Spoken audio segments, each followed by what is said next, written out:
Have multifaceted concerns with this storm. The heavy snow, the strong winds at the coast, where we're talking gusts over 50, 60 miles per hour for a good solid 24 hours, 11 o'clock tonight through 11 o'clock tomorrow night. And then along the coast, as you heard Governor Baker saying, we're concerned with the tides and coastal flooding. And meteorologist Danielle Vomar is along with me at this noon hour, and she's going to be talking more about that. This storm may go down in the books as being historic in terms of the amount of snow that we see, because we are forecasting up over 2 feet locally in many areas. And if we get over 24.9 inches of snow, that's what we had in our last blizzard back in 2013. That will make this a top 5 snowfall for Boston, and that is a distinct possibility with this storm. The concern, though, those strong winds, they're going to blow the snow around. They're going to reduce the visibility, and that may allow us to meet these blizzard criteria conditions across the area. And that is why we do have a blizzard warning in effect starting at 7 o'clock tonight through 1 o'clock on Wednesday morning in eastern Massachusetts, where the winds won't be quite as strong away from the coast.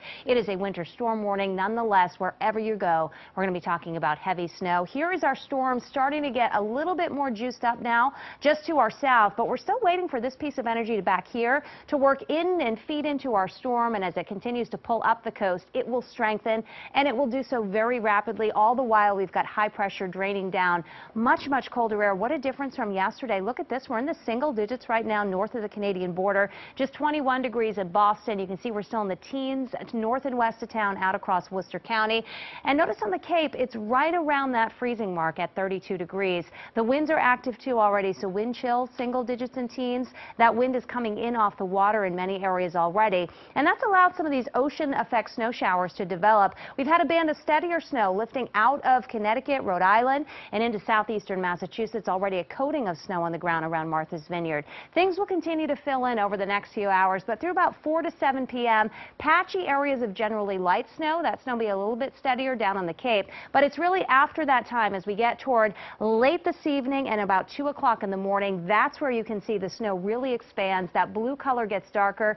These will be the heavy snow bands setting up, and this is where we could see snow falling at a rate of 2 to 4 inches or more per hour through about 8 o'clock tomorrow morning and even through early tomorrow afternoon. Once we get toward mid to late afternoon tomorrow and tomorrow evening, the snow starts to let up, but it doesn't wind down completely until Wednesday morning, and that's why we're talking about anywhere from 1.5 feet to over 2 feet of snow across the area. And we're going to see the consistency of the snow quite different. Inside of 495, it's looking like a wetter snow, lighter snow in terms of the way it feels. Off to the west, it should be easier to move around. But all of this is a function of the winds. And to talk more about the winds and the concerns along the coastline, we're going to send it over to Danielle. Danielle? Yes, thank you, Cindy. Those winds are going to be strengthening, as we said, as we go towards this evening into the overnight, mainly from 11 p.m. tonight to 11 p.m. tomorrow night. Wind gusts could be in excess of 60 to even 70 miles per hour. I want to show you this if we can. The 70-mile-per-hour wind gusts are going to be along the Cape and the islands, could be hurricane strength. But even inland, as far west as Worcester, we're talking about 50-mile-per-hour wind gusts and winds sustained at 30 to 40 miles per hour. So very strong winds out there. That's also going to pile up the water on the coastline. And so just to let you know, we have a coastal flood warning, not only now for the morning high tide at 4:30, but also now for the 5 p.m. high tide. And we could see moderate as well as pockets of major flooding in all those areas you see in that green color. What we have is we have a tide coming in around 10.5 feet for the 4:31, 9.5 feet. You add to it some surge, 3 to 4 feet, some waves, 15 to 25 feet.